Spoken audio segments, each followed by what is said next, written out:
Halo teman-teman, bertemu lagi dengan saya Desi Aprianti. Di sini dalam video kali ini kita akan membahas tentang metode dalam psikologi pendidikan. Yuk, simak video berikutnya. Nah, di sini kita akan membahas pengertian psikologi. Nah, secara etimologi kata psikologi berasal dari dua bahasa Yunani kuno, physiel yang berarti napas, jiwa, dan budi. Dan sedangkan logos artinya ilmu, namun secara harfiah psikologi dapat diartikan sebagai ilmu yang mempelajari tentang jiwa kemanusiaan. Nah, seperti itu. Terus selanjutnya itu akan membahas tentang selanjutnya kita masuk materi yang kedua, yaitu pengertian psikologi pendidikan. Psikologi pendidikan adalah cabang dari ilmu psikolog yang mengkhususkan diri pada cara memahami pengajaran dan pembelajaran dalam lingkungan pendidikan. Studi mengenai proses pembelajaran baik dari sudut pandang kognitif maupun perilaku mengizinkan ilmuwan untuk memahami perbedaan individu dalam hal integrasi, perkembangan kognitif, afektif, motivasi, regulasi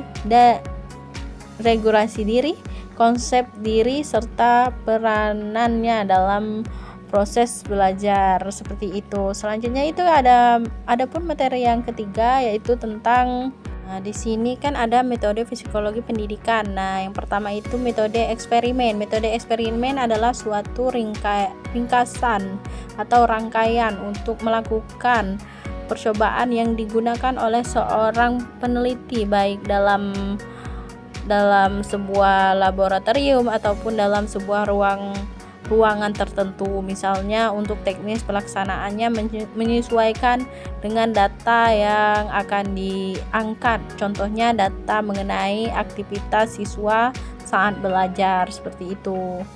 Nah, di sini ada metode konsesioner. Metode konsesioner ini biasa disebut dengan metode surat menyurat. Yang disebut surat menyurat karena dilakukan dengan sistem penyebaran dan pengembaliannya melalui jasa pos. Menggunakan metode konsesioner dalam bidang psikologi pendidikan relatif lebih menonjol apabila dibandingkan dengan menggunakan metode lainnya. Selanjutnya itu ada metode yang ketiga. Metode ini disebut dengan metode studi kasus. Metode ini dipakai penelitian untuk melakukan penyelidikan dengan mendapatkan fakta-fakta sebagai alat pengumpulan data. Dalam melakukan penyelidikan harus dilakukan dengan terus-menerus mengikuti perkembangan dengan kurun waktu yang cukup lama. Nah, di sini kita akan membahas tentang metode yang keempat.